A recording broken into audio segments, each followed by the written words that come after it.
Hey there, comic book fans. It's time for another episode of Good Reads.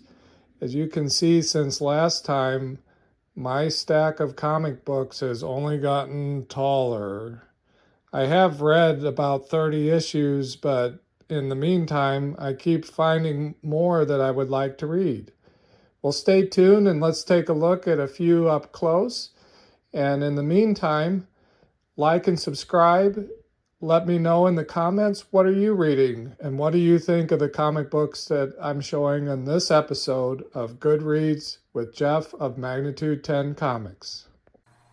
First, I'd like to say thank you to all of you, family, friends, and those of you who have discovered comic books with Magnitude 10 Comics.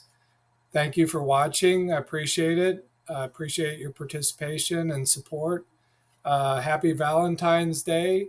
For Valentine's Day, I received this very cool Batman t-shirt and this very funny get the joke, I've got issues t-shirt for my Valentine. So I hope you had a great Valentine Day.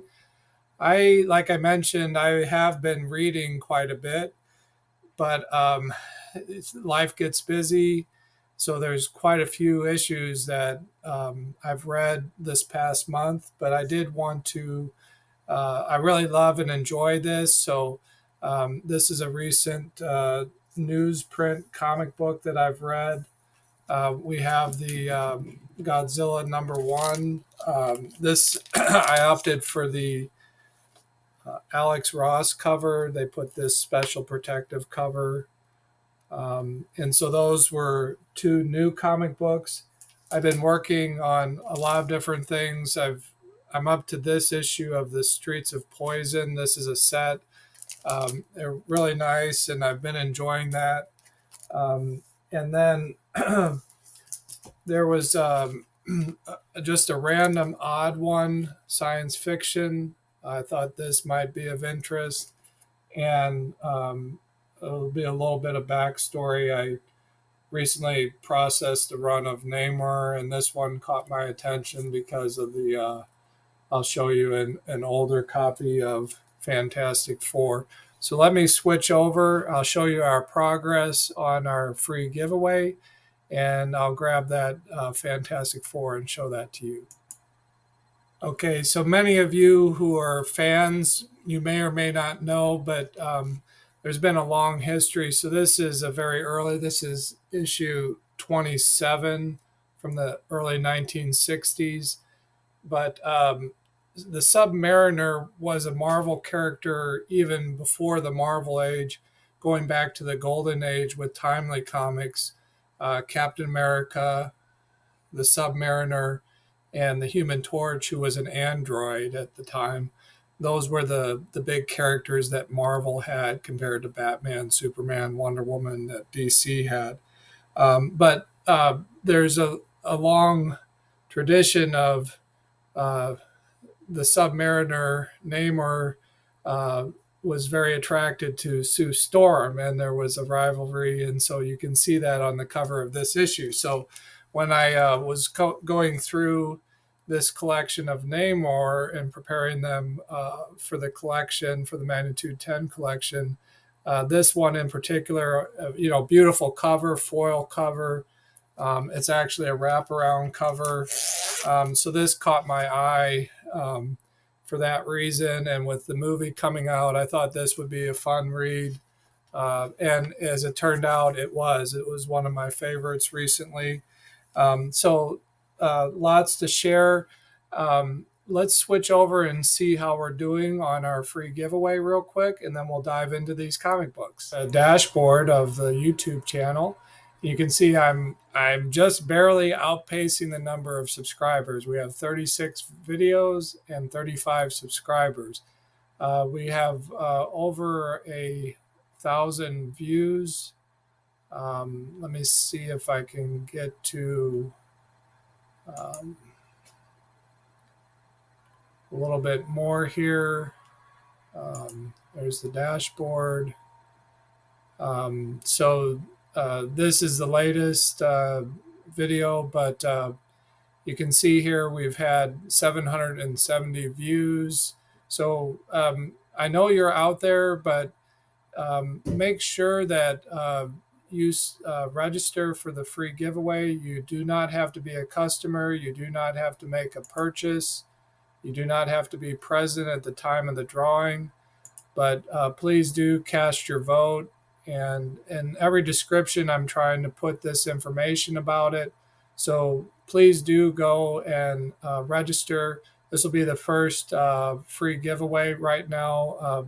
This particular copy, Dazzler, is the one that has the most votes.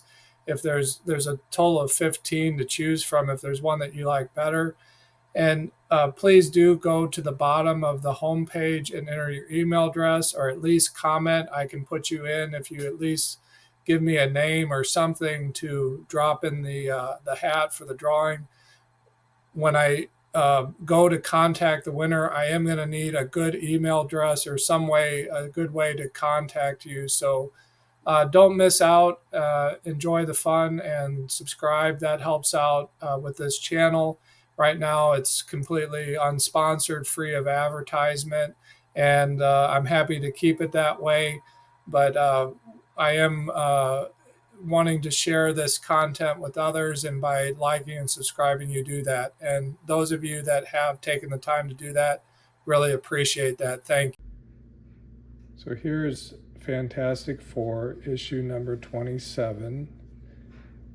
Back then on the trade dress, they would mention like the title, The Search for the Sub-Mariner.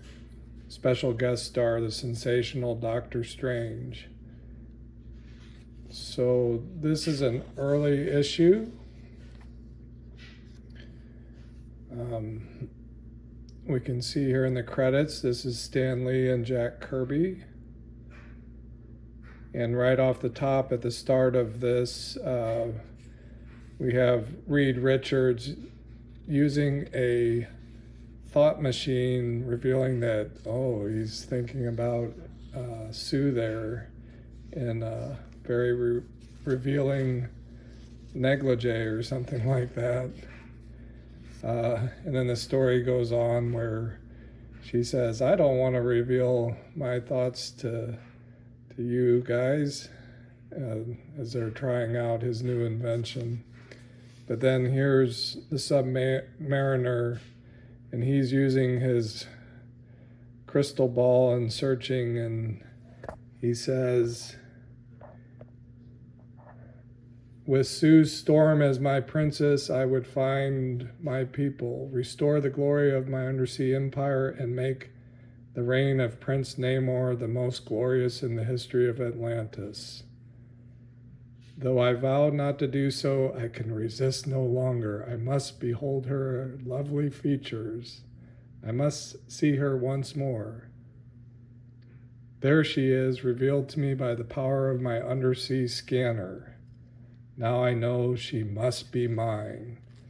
So, and then the story goes on from there. So this sets the precedent of a long history of intrigue with the three characters and the romance between the Sub-Mariner and Sue Storm, and the unrequited and love. I think there was another panel here I was going to show you towards the end of this issue. Let's see if I can find it.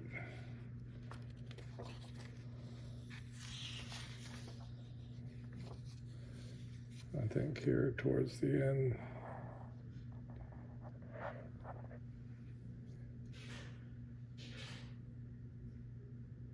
So, what are you saying? You can't love him. I've claimed you for myself. You must be mine. And the one thing an Imperial command cannot affect is a girl's heart. I'm sorry, Namor. Sorry if you misunderstood the sympathy I felt for you. Yes, even the affection I felt. Sorry if you thought it was love. but I realize now Reed is the only man for me. Nothing can ever change that. So there you go. This is an early copy from the 1960s. Let's kind of double check that. 1964, so this was a few years in, and already the drama of the story has begun. So fast forward to June of 1994, and fans are treated to issue number 50, a milestone. 50, issue 100, those are kind of milestone issues.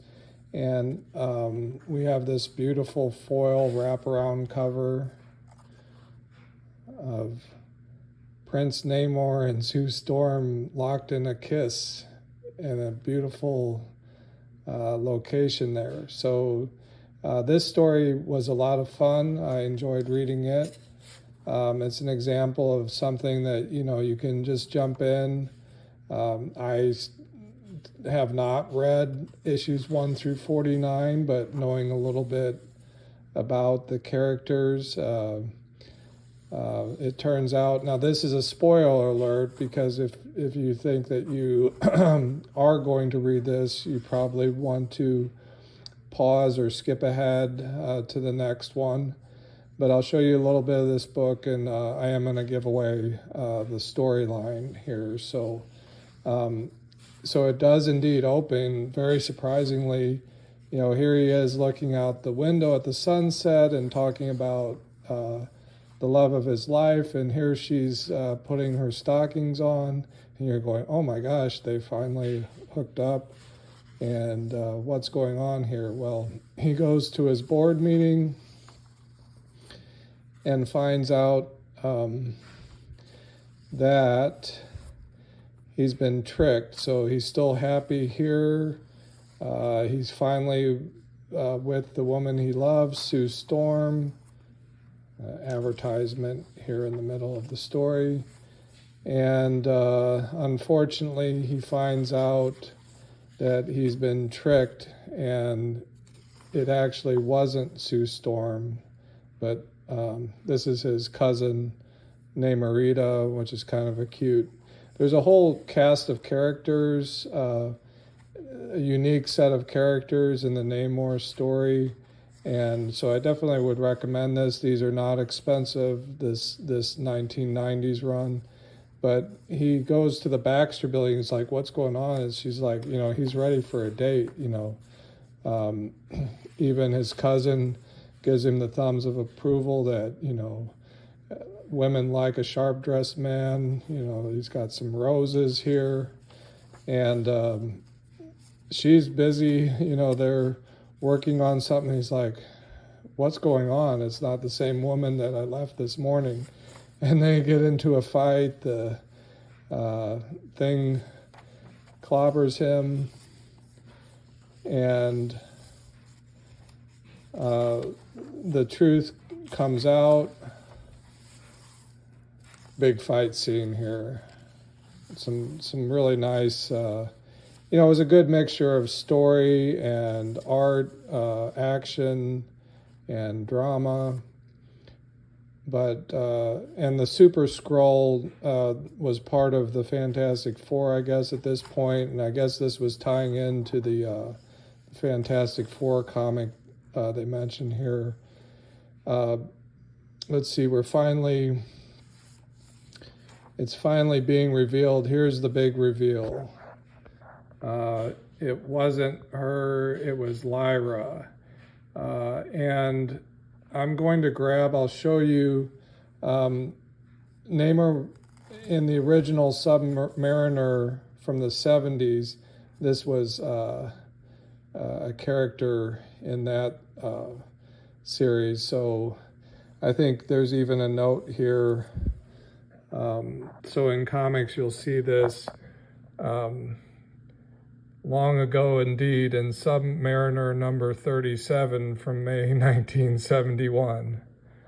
Okay, so, but the story's not over yet, and it turns out he is pretty vicious. He really goes after her, but these Atlanteans, they're superhuman, and so anyway,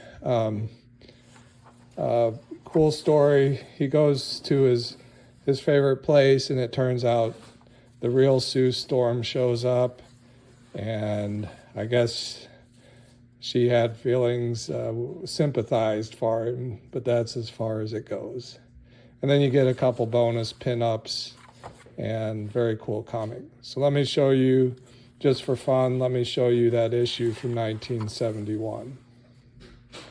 So here we have an example of the interconnectedness of comic books, even though we have different creative teams from Stan Lee on Fantastic Four, issue number 27 in 1964, to Roy Thomas on issue 37, Sub-Mariner, to Namor issue number 50. This was Glenn Herdling, 1994. The same characters, different art, different storytelling, but yet all three interconnected and can be enjoyed. You could read any one of these individually, but if you had an opportunity, whether it was the original comic book or a reprint, trade paperback, you could enjoy the story of the Submariner, Prince Namor, and his love for Sue Storm. Unfortunately, she was taken. Of course, to give her a little credit, at this point in the storyline, Reed Richards had disappeared into a microverse, and no one was sure whether he'd ever come back. So, and it had been some time, so maybe she was feeling a little lonely, and it was innocent enough. But the villainous was the connecting piece is the villainous, and that reference was to this issue. But the villainous is a shapeshifter. It's another race of undersea, the Lemurians, and Lyra is her name, and she is scheming.